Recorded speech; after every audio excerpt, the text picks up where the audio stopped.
the Darren Daily, and in my book, The Entrepreneur Roller Coaster, I talk about the inspiring Newsweek article a friend of mine pointed out that explained how only about 10 people will cry at your funeral, and how actually relieving that was to me. Well, another friend of mine further pointed out that not only will only about 10 people care enough that you are dead to cry, there will be far more than 10 people who will be happy that you're dead. WTF? Yeah, he said. Think about those people who now get to live in your houses and drive your cars. All the people at the Goodwill who will experience a windfall of new clothes and great shoes and expensive briefcases for cheap. They'll be thrilled that you're dead. Think about the guy at the crematorium, or the urn salesperson, or the funeral home, or the local florist and the caterer. They're all going to be happy. They just got a new customer. No doubt that guy in high school who always hated you, that ex-girlfriend that you teed off, and all your competitors, it's likely they'll do a little jig when you're dead too. That's a lot more than 10 people. And this is true for anyone. There were people who were happy, if you can believe it, when John F. Kennedy died, when Gandhi died, Martin Luther King Jr., and even Mother Teresa, even Mr. Rogers. Just think of that for a second.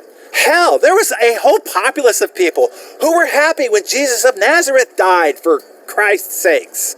The great Roman emperor, Marcus Aurelius, wrote more than 1,800 years ago, "It doesn't matter how good a life you've led. There'll still be people standing around the bed who will welcome the sad event.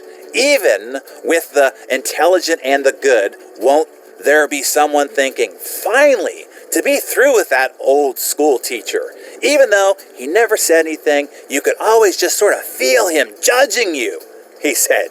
Isn't all this a humbling thought? Although a tad horrifying, I actually find this information awesomely liberating. Seriously, most all the pain that you experience in life is the fear of what others think of you.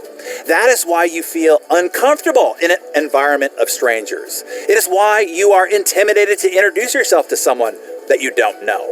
It is why you don't like standing up and speaking in front of a small group of people. It is why you don't really like selling, or networking, or negotiating, or presenting, or recruiting, or speaking up and asking questions. It's why you worry about what you look like all the time. It's why you wear uncomfortable clothes, uncomfortable shoes, uncomfortable eyelashes, and color your hair. You are worried about what people think of you constantly. So, isn't it incredibly freeing that 1, less than 10 people give a rat's arse? Number 2, and way more than 10 people are just waiting for the happy day when you croak.